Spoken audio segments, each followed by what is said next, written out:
എൻ്റെ അഭിപ്രായത്തിൽ ഇറ്റാലിയൻ മാർബിളിനെക്കാട്ടിലും നല്ലത് JK മോർച്ചാന എന്നാണ്. ശൈലക, ആ ഇതിന്റെ കുറച്ച് കസ്റ്റമർ കുറച്ച് എൻക്വയറി വരുന്നുണ്ട്. ഉം, ഉം, അവർക്ക് യുണീക്ക് ഐറ്റം വേണം, ഉം. കാണാൻ നല്ല ലക്ഷറി ആവണം. എന്നാൽ ഈ കല്ല് ഈ ഇതുവരെ ആരും ഇടാനും പാടില്ല, ഇനി അങ്ങോട്ട് ഇടാനും പാടില്ല. അതെ. അങ്ങനത്തെ ഏതാണ് നമുക്ക് കസ്റ്റമർ കൊടുക്കാൻ കഴിയുക? അപ്പൊ അതിന് ഏറ്റവും ബെസ്റ്റ് ഓപ്ഷൻ ആണ് എന്ത്? മാർബിള്.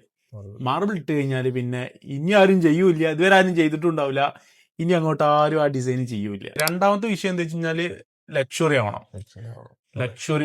ലക്ഷറി ആവണം എന്നുള്ളത് മാർബിളിൽ ഏറ്റവും ലക്ഷറി ആണ് JK മോർച്ചാന. എൻ്റെ അഭിപ്രായത്തില് ഇറ്റാലിയൻ മാർബിളിനെക്കാട്ടിലും നല്ലത് JK മോർച്ചാന എന്നാണ്. ഇന്ത്യൻ മാർബിൾ JK മോർച്ചാന എന്ന് പറഞ്ഞു കഴിഞ്ഞാല് നമുക്ക് ഫില്ലിംഗ് ഇല്ലാതെ നമുക്ക് വീടിന് ലക്ഷറി ആക്കാൻ പറ്റിയിട്ടുള്ള ഏറ്റവും ബെസ്റ്റ് ഓപ്ഷനാണ് JK മോർച്ചാന. പക്ഷെ നമ്മളിപ്പോ കല്ലിനെ പറ്റി നല്ല കല്ലാണ്, നല്ല ലക്ഷറി എന്നൊക്കെ പറഞ്ഞു. അതെ. അപ്പോ ഇതിന്റെ ഒരു ഇതില് നമുക്കിത് ഒരു 200 രൂപയ്ക്ക് മേലേക്ക് സ്ക്വയർ ഫീറ്റ് കൊടുക്കേണ്ട അവസ്ഥ വരുന്ന കല്ലാണ്. അതെ, റേറ്റ് ഉണ്ട് JK മോർച്ചാന.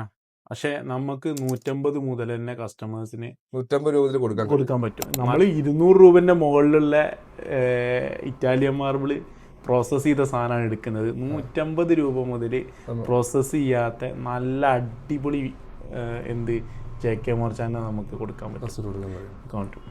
നിജർണ JK മോർച്ചാന എന്നൊക്കെ പറഞ്ഞ പാറ്റേണിൽ നല്ല അടിപൊളി മെറ്റീരിയൽസ് നമുക്ക് ലക്ഷറി ആയിട്ട് തന്നെ കൊടുക്കാൻ പറ്റും.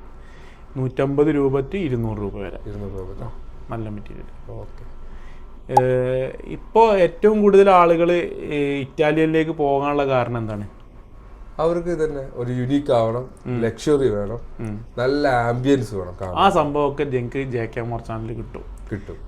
പക്ഷെ നിങ്ങൾക്ക് ക്രാക്ക്, അതായത് ഫില്ലിങ് ഒഴിവായിട്ടും കിട്ടും, ക്വാളിറ്റിയോട് കൂടിയിട്ടും കിട്ടും.